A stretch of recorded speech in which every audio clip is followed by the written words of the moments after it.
What's up guys, welcome back to another Yev's Builds episode. Today we're going to be installing a MPC remote starter for a Highlander. This is the hybrid version with the key. There's different models. There's one with the key fob. Basically I looked up the installation. At first it looks absolutely hard and very frustrating. I'm not an electrician, don't really do electrical stuff. So the diagram like that scared me at first. You gotta tap into like 5 wires, but it's not too bad. I talked to a couple folks, got recommendations. So basically you're gonna use one of these guys. And this is the last one you're gonna need. It's basically you put in a wire on this side, and that's it. That's all it is. And you just squeeze it with these pliers. I got this box from MPC. I'm gonna show you a quick unboxing video right now.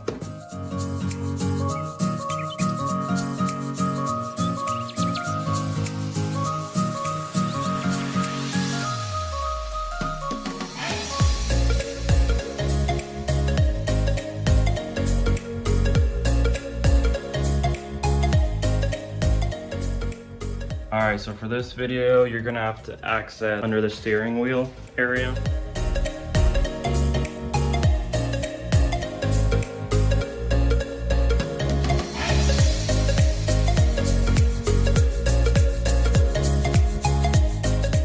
Because we need to get to the OBD2 plug. So in the MPC box, you're gonna get one of these cables that looks like this, these plugs. It has a ground with it and also a U shape right here. And so you unplug this one and you need to plug in this guy. And then this guy goes into the original. And then the other side, you're gonna wire through here behind this area, and it's gonna go back into the module that you got with this kit. Okay, next step. Number 2 on the diagram is here under the steering wheel. It is right here. It's this guy right here, as far as I know, because I don't see any other wires that have a green and a light blue right next to each other. And these are gonna be the parking lights. It says it's optional, but I'm gonna do it anyway because why not? And this is what you get in the box. This is the connection that goes to the module. Okay guys, I went ahead and took off the tape from here. We only need the green wire. So what we need to do is connect it to the yellow red wire. And I went ahead and found that on in the one that we got from MPC. This is the yellow red wire. What you need to do is grab your electrical pliers, and we're gonna cut it in a place where we can actually connect a connection right here and make a connection right here. It is pretty tight. As you can see, there's not too much room for this. Right here is probably good. I'm gonna use these bad boys because you need to strip this. Okay, once you have like a tip like that, exposed wires, go ahead and spin it off a little bit so it'll be nice and neat and all together collected. Push that right through there. Okay, both the connections are there. Now we're just gonna clamp that off. Usually these guys come with a color code. There's a blue one you can see, just go with the blue. Okay guys, basically the next step, we're gonna have to get to the OBD2 plug. It is connected right in this square. Sorry, I can't see. It's in this square. So once you push it in, there's like 2 clips on the side. You press them and they go back in there. You're gonna be able to reach it from this side, and it's gonna come from just down in there where that yellow wire goes. It follows with it, and you're gonna pull out the OBD2 sensor. It's gonna be right, or the OBD2 plug. It's gonna look like this. So what we're gonna need here is, if you can see, the black, gray, and white wires. The white one's down there. Okay guys, so I've opened up the OBD2 sensor. Make sure that the whole thing is black and white. That's what we need. It is connected to another rubber piece right here. They're both connected. We just need this side of it, and then still this gray wire. So these are the 3 that we're going to be working with today. So while we have this connection, this one with the pink going up to the light blue one. This same connection has to have this light blue with the black line through it. That's this right here. You need the one with the black line through it, and it's going to connect to the OBD2 gray, to the gray.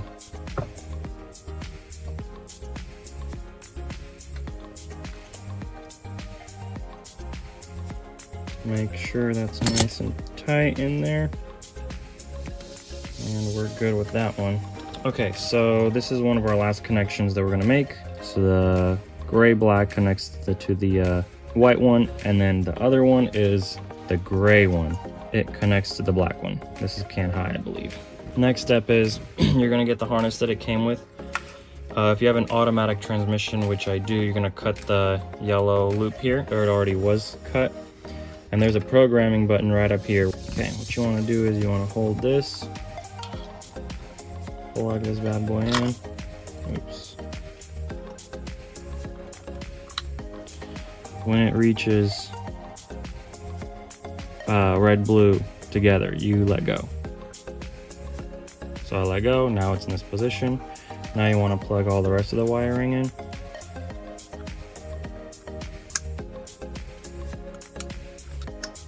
You're gonna press it twice, and they're gonna start flashing. Once it flashes about 2 times, it says, go ahead, put your key to the on position,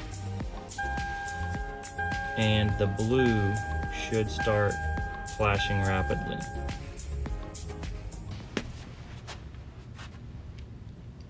No, God!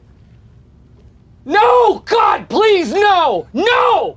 No! Alright guys, so here's the update. Basically, after that failed attempt to install the MPC remote start, basically I reached out to MPC kind of support or whatever, and I told them the situation. Basically what happened was, once we plugged it in and started programming it, it didn't work. I checked my cables twice, 3 times, and 4 times. I made sure it wasn't my cable connections. After that, it finally did go through. It did program right, but the very, very last step says it's supposed to start flashing blue. And at that point, you can turn the keys off, I believe. It didn't do that for me. So it kind of went through the process, but didn't do that last step. So I reached out to them and I told them the situation. They told me to redo the whole thing again. And if when you plug in the ignition plug, so this big one, once you plug that in and the light turns red, that means that this module is locked up. So once I checked and that was the case, they said to send this guy in. I sent it in, they sent me a new one. Here it is. We're gonna give this guy a try. He said basically try it with this now.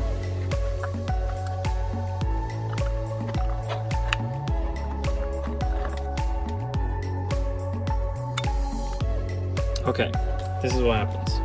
Plug this guy in while holding this button and wait for these guys to turn red, which I just did. After that, plug in all the rest of the cables, press this button twice. This is gonna start blinking. Once this is blinking, turn the car to the on position, and it will blink 10 times fast. And then you gotta wait for it to rapidly start blinking blue.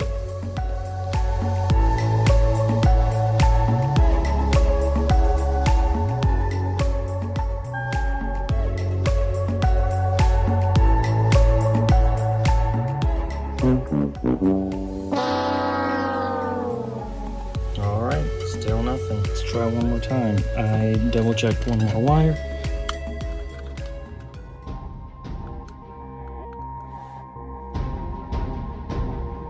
Okay, so we got it to blink.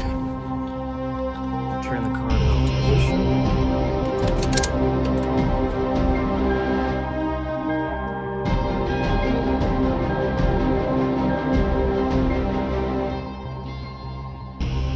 Ooh, we got victory. Okay, and at this point we turn the car off. We're gonna press this button 3 times and it's supposed to turn on in theory. This is the first time I'm doing it.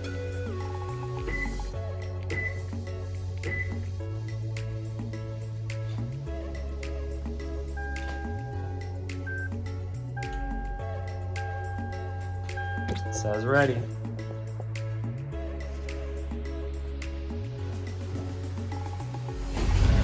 And we we got victory.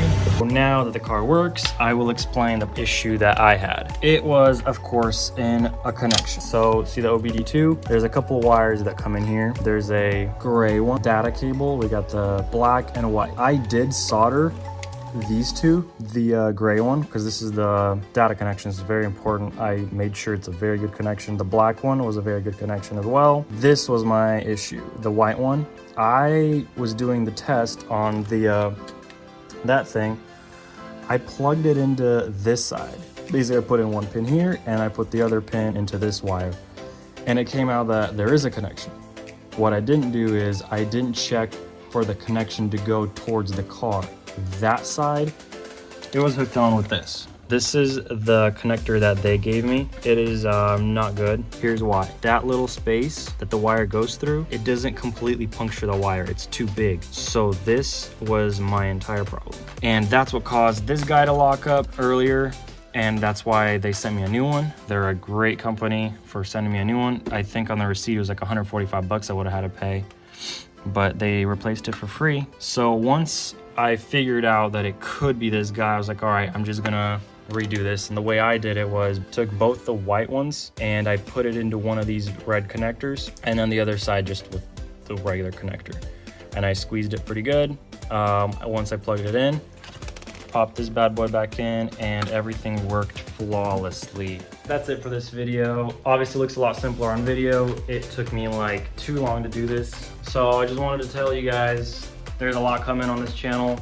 Stay tuned for sure. Unfortunately, I had to part ways with the BMW, the 335 that I had, but it's all good. I'm gonna do things on this bad boy, the Highlander, as well as I just got a daily for now. I just got like a Lexus. Regardless, big things are coming. The other dude in this channel, Yev, he is doing a nice project right now. He has a video coming for you guys as well. That's gonna be exciting. Stay tuned and do the YouTube things or whatever you guys gotta do.